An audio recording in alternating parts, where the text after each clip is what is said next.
After 3 transfer portal additions, how will Florida State's 2025 offensive line look?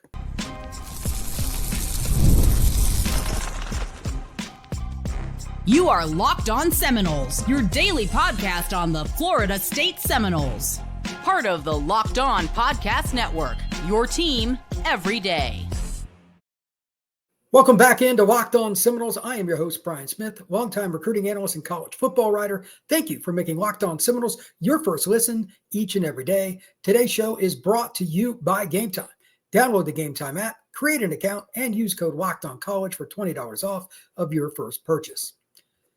This is one of the more interesting podcasts that I'm going to do over the next month or so because while I expected to do this podcast, I thought it was going to be more in February. For me to be doing this in late December is a shout out to everybody at Florida State in terms of the recruiting office, the coaching staff, anybody that's associated with building through the transfer portal, because they're up to 3 players now that they've added. So this show is going to dedicate all of its time to what the 2025 offensive line is going to look like based on different scenarios. So at the end, we're going to talk a little bit of projection, talk about where they could finish in the national stats in terms of running the ball, etc. Before that, we're going to look at different scenarios on where players that are returning to the Noles, as well as a few of the transfers, which positions they can play. And to start, I'm going to bring up the number one point here. Florida State has now got a former head coach as its OC and Gus Malzahn that wants to run downhill. They're not only adding experienced and talented players like Adrian Medley, Micah Pettus, Gunnar Hansen, they're bringing in guys that have shown quality ability to be frontline starters for their programs. This could be one of the biggest turnarounds in the history of the FBS in terms of a really bad offensive line. And I personally think Florida State had the worst in the Power Four, prove me wrong, to at least middle of the pack, if not one of the top 25 to 35 lines in the country, if they finish with 1 or 2 more really good portal players. And the way they've started, there's reason to believe that they could end up in that group. So we'll see, but they have far exceeded my expectations. And if you're a Florida State fan anywhere, you should be pretty proud of how quickly this has turned around. So I have a few questions and some comments, but let's break down what they've gotten so far. Again, Gunnar Hansen, tackle from Vanderbilt. This is a guy that can play left or right tackle because they signed Micah Pettus, the young man that just committed from Ole Miss. Got multiple podcasts on him up already. Here at Locked On Seminoles, download it, Apple, Spotify, wherever you get your pods. You have the opportunity now to have both your tackles lined up, and we're not even to January. A lot of schools are still looking for their first tackle. So again, shout out to Florida State for getting that done. Also, Adrian Medley. He was a starter for UCF this last year at interior offensive line. He could probably play any of the 3 interior spots. That's a great situation because if Florida State does use Jaylen early or Otto, and we'll definitely get into them here in a few minutes, that gives you flexibility. Whichever one of those young guys breaks through, or somebody else, maybe it's Lucas Simmons, whatever, having experienced players like Adrian Medley will allow Norvell and his entire staff to mix and match all the way through spring ball to find the best combination of 5 players. And for the love of mankind, it would be nice, but I'm not going to count on this, if Florida State could be healthy next year up front on the offensive line. I mean, the last 2 years, even in 23, when Florida State was really good, they struggled up front because so many guys were banged up. Like Big Mo at center was hurt a lot. But if that does happen again, having a guy like Medley, having a guy like Hansen, et cetera, that have played different roles is really important. And I also think Pettus could absolutely move inside, and he might be a guard at the NFL level. Who knows? But right now, Florida State has 3 guys that are important. I think all 3 will start for the Florida State Seminoles in 2025. So they are your building blocks. But do not completely write it in ink at which spots these guys are going to go. Again, got to go through spring ball. You have to see who else you add. And there's always those guys that are on your roster that kind of move up the ladder. So a few things here that I want to bring up under one basic question. How much does Florida State feel confident that some of the returning players can be capable starters? Not just, okay, this is the best we have, we're going to throw this guy in here, blah, blah. Like, do they have guys that feel are capable starters right now? No projection, no getting better, where they are right now. I would say that there isn't anybody definitive because while Jaylen Early is the guy I would lean towards if I had to pick one, he got banged up towards the end of the year. He played in 8 games. We'll go over some of his stats momentarily. But they have to look at it like, worst case scenario, we need at least a couple more guys from the portal. Maybe not all of them start, but we need to have some guys that, A, are good, have some position flexibility, but B, they have multiple years of eligibility. Remember, Florida State just signed 2 offensive linemen in the class of 25. That's not enough. Mario Nash Jr., by the way, I have extremely high expectations for a young man out of DeKalb, Kemper County, I believe, DeKalb, Mississippi. Really good player, but you don't want to rely on freshmen. I expect him to get into the rotation, but I doubt he's going to beat Gunnar Hansen out at left tackle or Micah Pettus at right tackle. As a sophomore / redshirt freshman, I would expect Mario Nash to be in the starting lineup. We'll see. But with that in mind, you need a couple more portal guys. So to that, you got Jaylen Early, you got Andre Otto, TJ Ferguson. Is he coming back? I don't know. Bryson Estes, Richie Leonard, some of these guys, because of all the rulings, and you can look it up. I'll briefly mention it here. The JUCO ruling, the NCAA just put out, they're going to get sued again. I can see it a mile away. Any kid that played NAIA or JUCO ball, it gets another year of eligibility. Well, what if you played 2 years of JUCO? You want to get one for that? Yeah, I smell the lawsuit a mile away with the NCAA. For those of you that are lawyers out there, I'm sure you're shocked by that. With that point, I don't know who's all coming back for the Noles. The eligibility situation, some guys haven't hit the portal yet. Maybe they will. Maybe they want to go through spring ball. There are a gazillion questions about the returning players. But again, Early, Lucas, Otto, those are 3 guys I think they'll be in possible starting situations. TJ Ferguson start a game. Does he come back? All of those things have to be worked out. It is incredibly difficult. But to that end, I want to also mention again, Florida State must get more guys with multiple years of eligibility. And to that, I want to shout out, there was somebody that on the YouTube page, on the comment section that brought up, hey, Micah Pettus could play 2 years at Florida State. That would be great. Getting some continuity at offensive tackle would be enormous for the Florida State Seminoles. I don't care if it's right or left tackle. Pettus, that would be good. Now, Medley and Hansen, I believe they just have 1.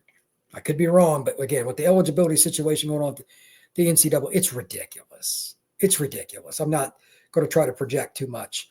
So I also think in addition to the 3 young men they've already got committed from the portal, they need the following at minimum. Number 1, they need another tackle that can play later on down the road.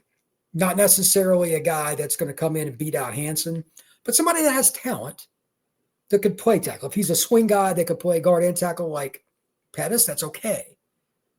Secondarily, another interior guy, especially we're talking about guys with multiple years of eligibility, if he's snapped before. Now, I'm fully aware that what I'm asking right here, just about every program in the country is looking for that. Centers are not easy to find. That is a unique position. That being the case, Florida State needs one, and if they can get a guy that can at least be taught it, Herb Hansen, excellent offensive line coach. I have full faith that he'll figure that out. But if they could do that, it would be great. In my world, I would take 6, but I just want to bring up one question before we go into the final segment. How much of them not going for 6 offensive linemen might be because of NIL?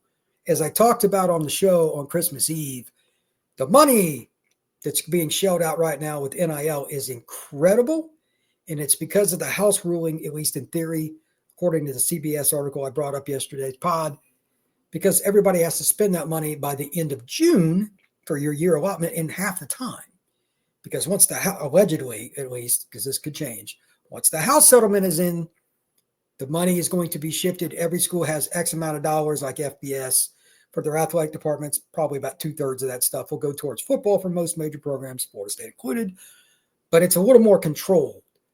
The way I take it, and this, I could be wrong on this, and there could be certain nuances that play out in the future, these collectives like the Battle's End, et cetera, for Florida State aren't going to have much, if any, control. I don't know the full cap on it, but it sounds like they want to spend the money, just about every Texas, Florida State, Miami, whoever, by June 30th. So They might be dipping in to the portal for a whole bunch of O-linemen now, but maybe they want to save something for after spring.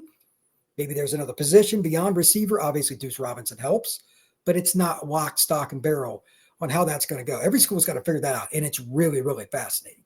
When we come back, we're going to talk a little bit more about how the portal will shape Florida State's 2025 offensive line group, as well as just how good they could be among the ACC teams. I'm going to have some questions for fans on the other side of this break. That's next on Locked On Seminoles.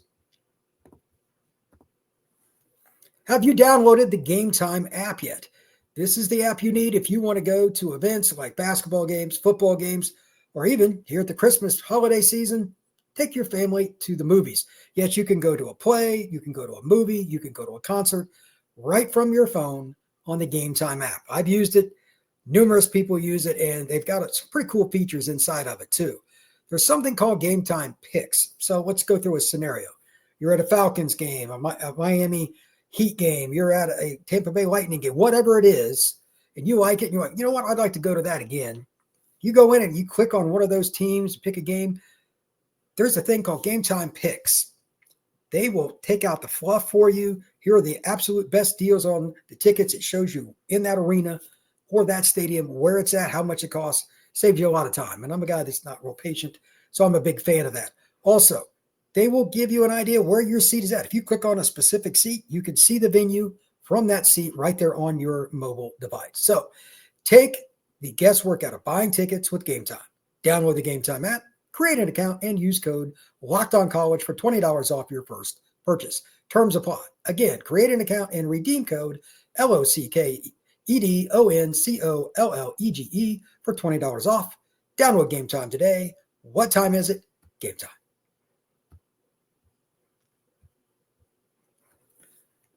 How does the 2025 unit line up? We're still trying to figure that out, right? Well, let's at least talk about some scenarios. I'm not saying any of these will definitely come to fruition, but if everything stopped today, how would it work out? The only spot that I'm really not sure about, and again, part of this is due to some of the current players could be in the portal next week. I don't know, but I'm just going to go with today's list, and we'll go from there. I'm not even sure how many of these guys really want to be at Florida State with the new coaching changes. That's all going to play out over the next 4 months through spring ball. But again, I'm just going to use who's been added through the portal and who I expect to return based on the roster. So here we go. Hansen at left tackle. I'm going to go with either Otto or Early at left guard, and the other one will be at right guard. And Medley, maybe the center. That's what they would like, possibly. But maybe Otto ends up being the center. I don't know. Those three interior spots are a little more of a mix and match for me. I still think they're going to try to get a guy out of the portal for there, but the bottom line is you have options, and you don't forget about TJ Ferguson. I have no idea what his scenario is. I'm lukewarm on putting him in the starting lineup because he was so up and down, but so was Andre Otto. I could have went with either one of those guys. Take your pick. I'm pretty steadfast at Jaylen Early. If he comes back to Florida State this next year, will be an interior starter, and we're going to talk about him next. Here's why. And again, at any of the three interior spots, I'm cool with him playing, depending on how Herban wants to use him. But there is something interesting about him from this past season. His best game was against Cal. Now, why is that interesting? 90.2, 92.2, and 79.1. The first is his overall grade for the game from Pro Football Focus. The second is his rushing, and the third is his pass protection. So again, 90.2 overall, 92.2 run blocking grade, and 79.1 pass protection. Now, that's one person grading Early, and that was definitely his best game. But more interesting, that was at tackle. So maybe he's your swing guy as well. I have no idea how it's going to line up, but I'm going to guess they're going to put him at right guard to play next to Pettus. And if Pettus missed a game for an ankle sprain or whatever, at least he's used to playing on the right side. That's why I went with him there. And again, either Medley or Otto, guard center. I'm not sure how that'll play out. And I still think there's a chance that Florida State will get another transfer portal player that could start. It's possible. And maybe that guy's the center, Medley plays guard. No clue. But at the same time, that's my early projection. Again, does somebody like Lucas Simmons, does he fight his way into the lineup? Maybe they move Pettus to guard, which I still think is his best long-term position. In the NFL, that could happen. Simmons was an extremely highly rated player at a Clearwater Academy International. That's a guy that had offers cross country. Maybe Florida State is fortunate enough and he develops over this next year under Herb Hand's direction, and he's at least a guy that can play some. Got to build depth. That would be very, very key. Finally on this, who's the surprise player? Offensive line out of all the positions in college football is the one that anything's possible. Maybe it's a guy like Estes. Maybe it's a guy like Ferguson. I don't know. Don't be shocked at anybody that starts, even if it's just for a couple of games. Again, though, depth. Florida State's got to get more depth. So with that, I'm really hoping that the nucleus is already taking hold. And I'm sure Florida State fans are as well. I know covering it was not fun. But knowing Gus like I do, watching his offense, practices and games when I covered UCF, knowing what they have in the backfield. Think about Florida State's run game, Castellanos, especially at quarterback. If they figure out the front and they're at least above average, they'll run for 180 to 200 yards a game. That's kind of minimum of what I would expect. You talk about a turnaround, because there were a few points in the 24 season where FSU was dead last out of 134 teams in the FBS in rushing. But again, I think there's a chance they could have a top 30-ish offensive line in college football this next year, because they got 3 really good additions and they have some other guys coming back. They're talented. Combine that with the coaching staff that Florida State's now got on offense, there's a chance to be pretty good. When we come back, I want to talk a little bit about what Florida State needs to do around the offensive line to make it work. And don't forget about Biscuit. We're going to talk about the big man next here on Locked On Seminoles. The NFL playoffs are almost here, but it's not too late to get in on the regular season action with FanDuel, America's #1 sportsbook. Right now, new customers can finish the season strong with $250 in bonus bets if you win your first $5 bet. FanDuel has so many ways to pick up a W. You're going to love betting on the players to score a touchdown, over under on yards, different ways for you to get involved with the action. So just visit FanDuel.com to join today. That's FanDuel.com for your chance at $250 in bonus bets.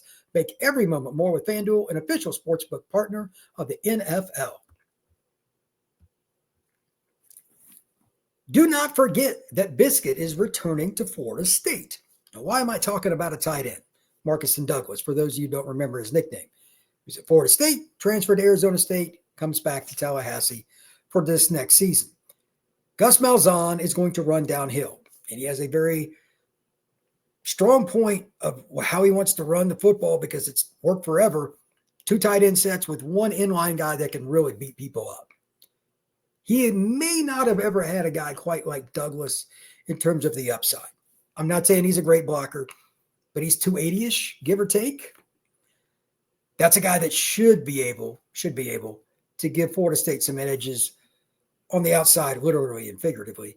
I think that at his size, he's kind of like an extra offensive lineman out there. That's going to help the tackles for Florida State.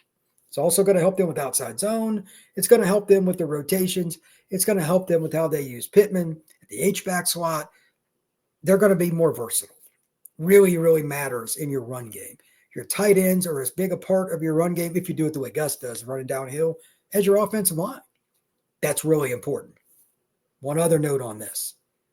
Just because there are typically 5 offensive linemen, and again, Florida State's probably going to add more from the portal, doesn't mean that you can't go with unbalanced, using 6 linemen, etc., plus Douglas in the game. Gus is one of those guys that certainly likes to use unbalanced formations, moving guys around, and goal line, short yardage. Do not be surprised if Marcus Douglas, Pettus, or somebody else is all situated on one side to come up with a play that confuses the other team. Not just getting talent, but maximizing it through the portal is really going to help the offensive line in multiple ways. So look for that to happen this next season. With that in mind, here are a couple of projections that I'm going to have. These are just my own predictions. You may take these any way that you like. As I noted a few minutes ago, Florida State's offensive line was terrible last year. That's not a newsflash. But they were also at certain points dead last in the country in rushing. I expect them to be top 50, just bare minimum next year, because they're going to run for the better part of 200 yards. I'll go about 190 is my guess. Just for fun, let's see what 190 did this past season. Rushing offense nationally, 190 yards on the dot was 189, and that was 29th was North Carolina. So I was right around the top 30. North Carolina, 189.5 was 29th in the nation. I could see Florida State in that mix. Now, Carolina ran for 26 touchdowns. They had a great running back, but you got Cam Davis back there, Castellanos, and you've got other guys that are quick as all get out, Singleton, the new guys coming in, Micah Danzy, etc. Florida State should be able to run for 25 touchdowns on the ground pretty easy. If they hit 30, that wouldn't shock me. To make all of that happen, they still need to add some more guys. There's more development. I get it. But that is my early projection. If they hit the inside straight on one or two more guys from the transfer portal, and there's hopefully also some really good development with returning players, the Noles could go over 200 yards rushing a game, maybe even crack the top 20 in the national rankings, and have a bona fide massive turnaround season in 2025. Did I expect any of this to be a podcast that I did even a week to 10 days ago? No. But I didn't expect Florida State to have three really good offensive linemen committed from the portal at this point either. So hats off once again to the Florida State staff and everybody in the recruiting office, etc., for getting it done. They're on the right path. And I know, as somebody covering Florida State, that I look forward to this next season much, much more than what I did this year, because I knew after the first two games it was going to be a miserable year.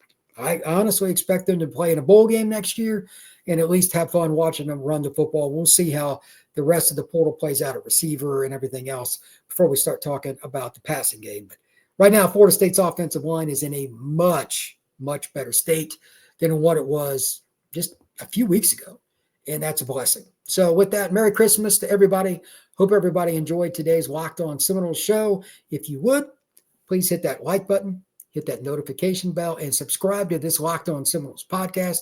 I truly appreciate you stopping in to talk some Noles with me. I will see you all again very soon. Take care.